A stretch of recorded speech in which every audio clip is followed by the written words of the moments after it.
माझे नाव दर्शना प्रसाद वीर. मी इयत्ता 4थीत शिकते. माझ्या शाळेचे नाव जिल्हा परिषद प्राथमिक शाळा तुळसर हे आहे व मी किराणा माल दुकान यामध्ये आलेली आहे. मी अभ्यासाचे साहित्य घेण्यासाठी आलेली आहे. काकू, मला 2 वह्या, 1 कंपास व 1 पेन द्या.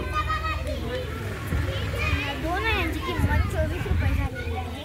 या एका कंपासाची किंमत 30 रुपये झालेली आहे व या एका पेनाची किंमत 7 रुपये आहे. तुमचे एकूण 61 रुपये झालेले आहे.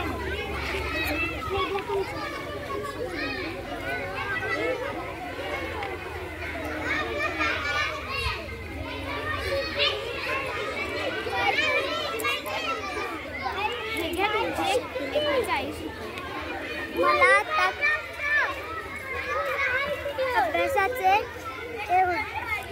मला 2 वह्या व 1 कंपास आणि पेन हे झालेले आहेत व 39 रुपये